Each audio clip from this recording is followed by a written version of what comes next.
Halo teman-teman, kembali lagi bersama Kamar Film. Jadi di video kali ini saya akan membahas sebuah film dengan judul Identity. Film ini merupakan film thriller misteri berdurasi 90 menit hasil garapan dari James Mangold dari skenario dan cerita yang ditulis oleh Michael Cooney. Dirilis pada tahun 2003 dengan dibintangi oleh John Cusack, Roy Liotta, dan Amanda Peet. Film ini bercerita tentang 10 orang yang terdampar akibat badai di sebuah motel di wilayah Nevada. Nah, tapi sebelum saya melanjutkan pembahasan ini, tak bosan-bosan saya mau kembali lagi mengingatkan kalau video ini mengandung spoiler dari film Identity. Jadi untuk kalian yang memang belum menonton filmnya, saya sangat menyarankan agar kalian menonton filmnya terlebih dahulu secara utuh. Kalau kalian udah nonton filmnya terus masih ngerasa nggak ngerti atau butuh penjelasan lebih lanjut, baru deh kalian tonton video ini. Kita mulai.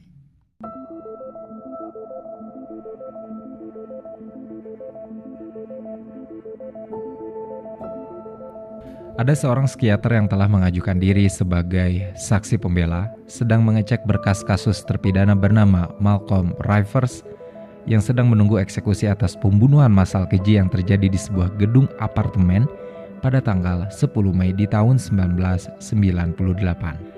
Pembunuhan yang menewaskan 6 penghuninya.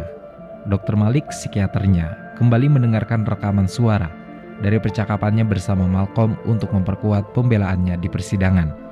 Dia memiliki jurnal harian Malcolm yang diajukan sebagai salah satu arsip dalam bukti kasus untuk ditunjukkan dalam persidangan terakhir. Bukti baru ini membuat Greg, yaitu jaksa penuntut, menjadi cemas sehingga menelepon rekannya Gary untuk memberitahu perkembangan kasus. Greg bilang kalau bukti itu membuat sidang akan dilanjutkan karena jurnal harian telah memberi kesempatan bagi pengacara pembela untuk mengajukan pembelaan tidak waras lagi. Dan saat Greg menelepon, sebenarnya mobil tahanan yang membawa Malcolm sudah berangkat dari penjara sejak sejam sebelumnya. Gary kaget. Dia merasa itu langkah yang buruk membawa Malcolm ke persidangan. Walaupun dia dibius selama perjalanan, tapi eksekusi matinya kalau jadi akan berjalan besok. Sementara itu, di tengah badai hujan, sebuah motel terpencil di Nevada yang dijalankan oleh Larry Washington tiba-tiba saja kedatangan pelanggan. Itu adalah keluarga York yang datang dengan panik. George, si kepala keluarga, pun menggendong istrinya Alice yang terluka akibat kecelakaan di jalan raya. Kecelakaan ini terjadi tidak jauh dari motel. Saat George berkendara, ban mobilnya meledak pecah yang ternyata disebabkan oleh sebuah sepatu heels yang menancap di ban. Sepatu yang sebelumnya dimiliki oleh Paris, Nevada, seorang pekerja seks yang ceroboh saat berkendara. George pun turun untuk menggantinya dengan ban cadangan. Istrinya memperhatikan, tapi setelah bercanda dengan putranya yaitu Timmy yang baru berusia 9 tahun, tiba-tiba saja Alice ditabrak oleh sebuah mobil limusin. Mobil itu disetir oleh Ed Dakota yang memang sedang tidak fokus menyetir akibat Caroline Susan, seorang aktris sombong dan pemarah, memintanya untuk mengambil baterai ponselnya di tas. Awalnya Caroline melarang Ed untuk turun, tapi Ed membantah dan ingin mempertanggungjawabkan kesalahannya yang lalai saat mengemudi, walaupun itu tidak sepenuhnya kesalahan Ed. Dia berusaha menghentikan pendarahan yang terjadi pada Alice, juga berusaha menelpon ambulans memakai ponsel Caroline. Tapi sayangnya ponsel itu kehabisan daya baterai. Ed langsung membawa keluarga York bersamanya menaiki limusin dan pergi ke motel terdekat. Larry mencoba menelpon, tapi panggilannya tidak tersambung karena lagi-lagi Paris dengan kecerobohannya telah mengacau dengan tidak sengaja menabrak tiang kabel. Larry bilang kalau ada ambulans yang tidak jauh dari lokasi. Jadi Ed segera pergi ke sana setelah meninggalkan Caroline juga di motel. Ed mengabaikan ocehan Caroline yang menolak untuk ditinggalkan. Dia pun membawa mobilnya pergi ke rumah sakit. Tapi di tengah perjalanan, dia bertemu dengan Paris yang mobilnya mogok. Dia kasihan dan akhirnya memberi Paris tumpangan. Mereka mengarah ke timur, menuju rumah sakit. Tapi Paris yang sebelumnya juga sudah mengarah ke sana mengatakan bahwa jalannya tertutup banjir dan tidak bisa dilewati. Ed tidak mau cepat percaya. Jadi dia terus melanjutkan perjalanannya untuk mengecek apakah jalan itu benar-benar tidak bisa dilewati. Paris tidak berbohong. Ketika Ed memaksa lewat, mobilnya justru terjebak di tepian jalan yang terputus. Untungnya ada pasangan pengantin baru yaitu Lou dan Ginny yang melintas. Ed pun menghentikan mereka dan meminta diberi tumpangan. Awalnya Lou menolak, tapi begitu melihat Paris, dia mengizinkan mereka masuk lalu bersama-sama pergi ke motel. Ed pun langsung pergi mengecek keadaan Alice setelah Larry menyebut bahwa keluarga itu ditempatkan di kamar nomor 4. Selepas Ed pergi, Larry bersikap diskriminatif dan buruk pada Paris, yang dia identifikasi sebagai pelacur. Menolaknya menginap. Ed tiba di kamar 4, dia tahu harus segera menjahit luka Alice jika ingin pendarahannya itu berhenti. Dia pun mencoba mencari alat jahit di lobi hotel, tapi tidak menemukan apapun. Ketika itu, Robert Mine, yaitu seorang petugas kepolisian Rhodes yang sedang mengangkut terpidana kasus pembunuhan, datang untuk singgah karena tidak bisa mengakses jalan. Ed sempat meminta pada Robert menggunakan radio untuk menghubungi petugas lain atau rumah sakit agar mengirimkan ambulans ke motel. Tapi sialnya sambungan radio juga terputus. Mereka tidak bisa berbuat apa-apa. Larry pun akhirnya mengambil alat jahit yang dibutuhkan Ed ke restoran dan mengatakan pada Robert bahwa dia bisa menempati kamar nomor 10. Selesai menjahit luka Alice, dia bertanya tentang kondisi Timmy, yang ternyata adalah anak tiri dari George. Ayah kandung Timmy yang punya masalah dengan amarahnya telah meninggalkan Timmy sekitar 2 tahun lalu. Saat Ed fokus mengobrol dengan George, bocah itu sedang menatap keluar jendela, melihat Robert memindahkan tahanan dari mobil ke kamar nomor 10, memborgolnya ke pipa kamar mandi, dan setelah Robert yakin aman meninggalkan tahanan itu, dia pergi melihat Alice yang masih terbaring lemah. Ed sempat berkata bahwa ingin menggunakan radio, tapi Robert tidak mengizinkannya. Robert pun lalu keluar kamar, melihat Paris yang sedang mengambil makanan di mesin dan menggodanya. Selama menunggu badai reda dan kondisi Alice membaik, Ed pun memutuskan ke kamarnya sendiri. Semuanya berada di kamar mereka masing-masing, sibuk dengan urusan pribadi dan rahasia mereka yang tertutup rapat. Terakhir, Robert terlihat keluar dari kamarnya dengan baju di punggungnya yang berlumuran darah. Entah dari mana, tapi bagian itu tertutup oleh jas yang dia gunakan. Hujan masih turun dengan sangat deras ketika Caroline keluar untuk mencari sinyal teleponnya. Tapi kemudian dia terbunuh oleh orang yang entah siapa. Teriakannya terdengar oleh Ed yang tertidur. Dia bangun, menemukan cincin tirai kamar mandi ke arah luar. Tapi kemudian perhatiannya tertuju ke ruang pengering di bagian belakang motel, di mana Ed kemudian syok menemukan kepala Caroline yang terpenggal di dalam salah satu pengering. Dia tidak bisa berkata-kata, tubuhnya menegang. Jelas saja Ed takut karena merasa bahwa pembunuh telah berkeliaran. Tidak lama setelah menemukan penggalan kepala itu, Robert dan Larry pun datang. Mereka sama syoknya dengan Ed. Tapi kemudian Robert menemukan kunci kamar nomor 10 terselip di pakaian. Itu adalah kamar yang ditempati oleh Robert bersama tahanannya. Ed curiga bahwa tahanannya yang melakukan pembunuhan tersebut, jadi mereka bertiga buru-buru mengecek ke kamar nomor 10, hanya untuk menemukan bahwa tahanan tersebut telah melarikan diri dengan merusak pipa toilet yang menahannya dan menghancurkan jendela. Di saat yang sama dalam persidangan Malcolm Rivers yang berjalan tertutup dan dilakukan di tengah malam, Gary sebagai hakim datang terlambat untuk melawan pembelaan yang dilakukan pengacaranya dan Dr. Malik. Gary menolak untuk menunggu kedatangan Malcolm, padahal pengacara pembela ingin membuktikan kalau Malcolm tidak bisa dieksekusi karena akan menyalahi aturan negara. Di motel, semua orang dikumpulkan dalam satu kamar setelah pembunuhan itu terjadi. Ed menceritakan pembunuhan Caroline, yang masih menjadi tanda tanya besar karena bagian tubuhnya tidak bisa mereka temukan. Hanya ada penggalan kepala sebagai barang bukti. Namun semua menjadi panik ketika Larry mengatakan bahwa ada tahanan dengan kasus pembunuhan yang kabur, di mana sekarang Robert sedang berusaha mencari dan mengejarnya. Keadaan menjadi kacau karena Ginny panik, diikuti oleh Paris yang tidak mau bersama dengan Larry dalam satu ruangan. Ed dan Robert meyakinkan yang lain untuk tetap bersama di satu ruangan, sementara mereka berdua akan mencari pembunuhnya. Saat tidak ada pengawasan, Larry pun pergi ke kamar yang ditempati oleh Caroline, berusaha mengambil barang-barang berharga yang bisa dicurinya. Beberapa waktu berlalu, Lou dan Ginny pun bertengkar. Ginny ingin pergi ke motel karena ketakutan. Dia juga kemudian mengaku bahwa telah berbohong pada Lou kalau telah hamil. Pertengkaran mereka berlanjut, tapi Ginny mengunci dirinya sendiri di toilet. Lou sempat menggedor-gedor sambil berteriak seolah sedang marah, tapi kemudian hening, tidak ada lagi suara. Di luar, Ed telah menemukan sebuah mobil van berisi majalah-majalah porno dan beberapa pisau besar yang dia curigai. Perhatiannya teralihkan ketika Ginny yang panik melihat bayangan pembunuh di kamar berteriak minta tolong sambil keluar dari jendela toilet.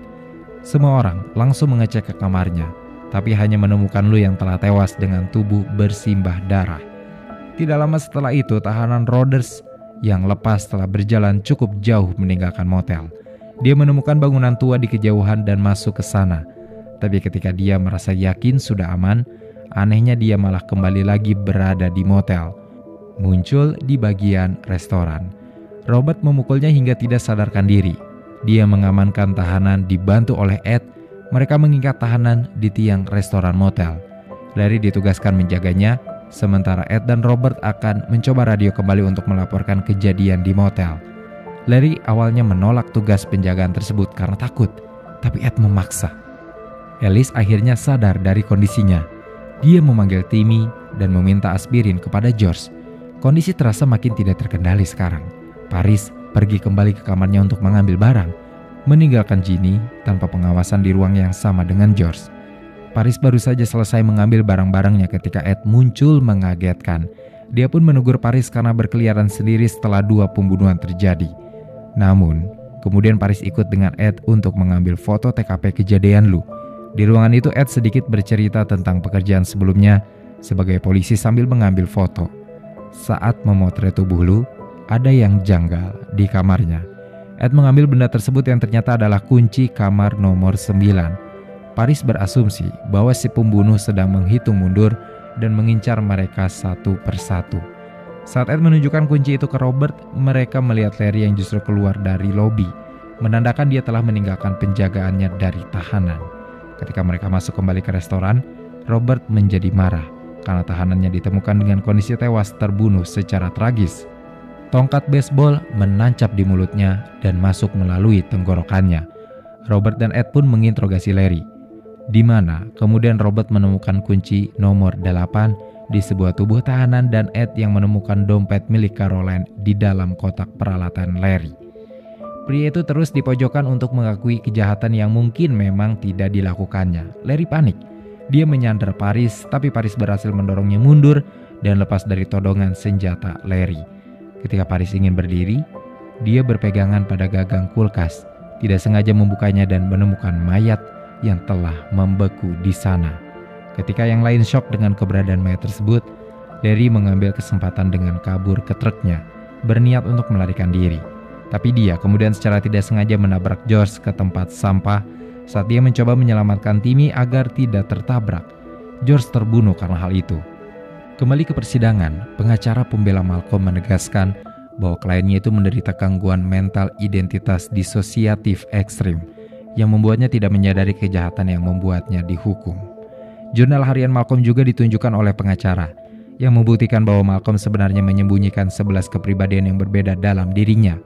Malcolm akhirnya juga dibawa masuk ke persidangan dengan menggunakan kursi roda. Sementara itu di motel, Larry telah diikat di kursi karena diduga menjadi pelaku pembunuhan. Namun Larry membantah. Dia bilang kalau pria di kulkas sudah begitu saat dia menemukannya. Larry niatnya hanya singgah di motel untuk mengisi bensin setelah pulang dari Vegas. Tapi melihat motel itu kosong, dia jadi menetap di sana dan mengelolanya karena Larry sudah bangkrut juga. Ed dan Paris cukup mempercayai ceritanya, tapi Robert menolak. Untuk membuktikan spekulasi Robert yang yakin bahwa Larry adalah si pembunuh, mereka semua bertahan di kamar itu. Hanya Timmy yang sempat berpindah kamar sebelum Ginny membawanya lagi ke kamar mereka.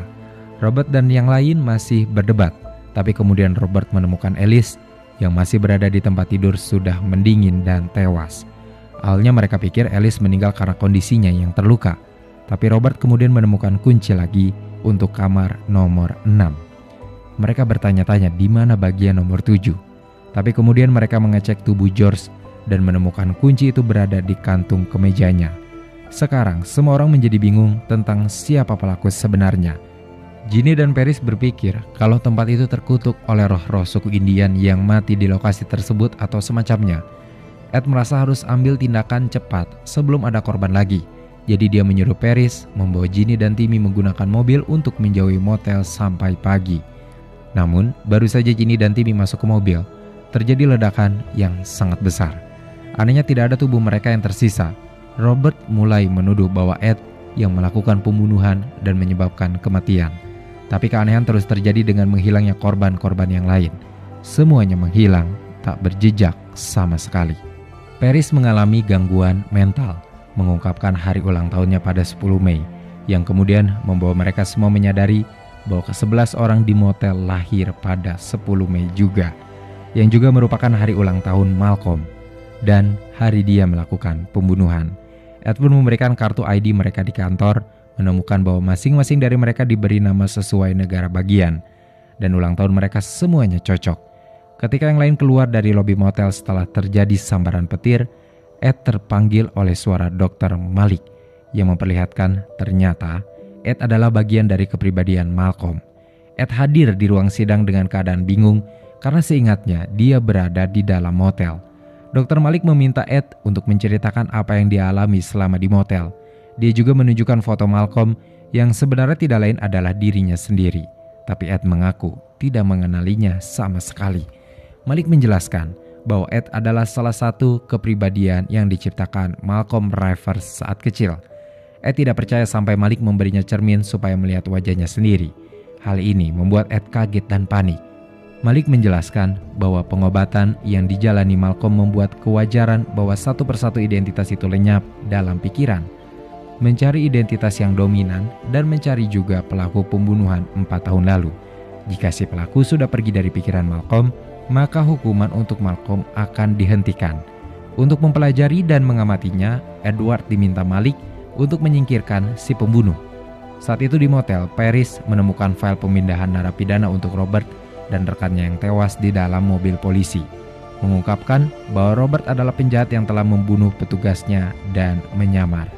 Paris memanggil Larry, ingin menunjukkan apa yang telah dia temukan, tapi dia kemudian diserang oleh Robert. Untungnya Larry datang dan menyelamatkannya di waktu yang tepat.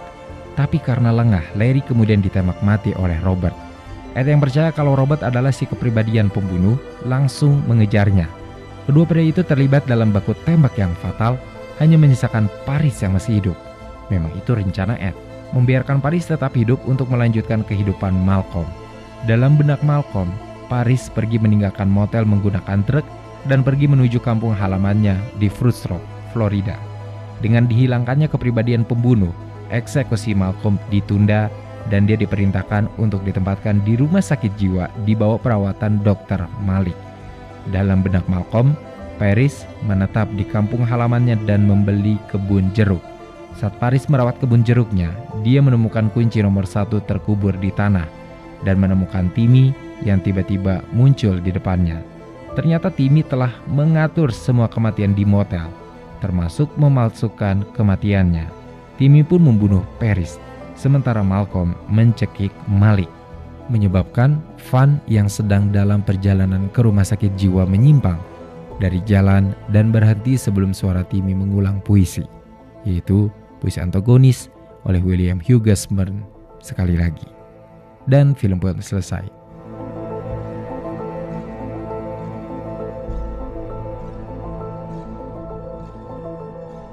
Identity mungkin bukan film yang cukup dikenal, tapi saya yakin siapapun yang menontonnya akan menyukai film yang satu ini. Gaya penceritanya benar-benar mengesankan, tidak berusaha untuk membuat cerita bertabur plot twist, tapi alurnya akan memikat penonton dengan keunikannya. Permainan dialog, latar dan suasana yang dibangun, serta bagaimana pemeran benar-benar epik, memberikan penampilan yang mendukung karakter-karakter mereka akan menyita perhatian penonton dari adegan pembuka sampai klimaksnya. Bagian terbaik diberikan oleh John Cusack yang menjadi sorotan utama di sini, di mana dia bisa menjadi tokoh paling netral dan menjadi penghubung di antara tokoh-tokoh yang lain. Identity bisa dibilang menjadi salah satu film thriller misteri psikolog terbaik yang pernah saya tonton. Segitu saja teman-teman pembahasan film kita kali ini. Sampai ketemu di pembahasan-pembahasan selanjutnya. Terima kasih dan wassalamualaikum warahmatullahi wabarakatuh.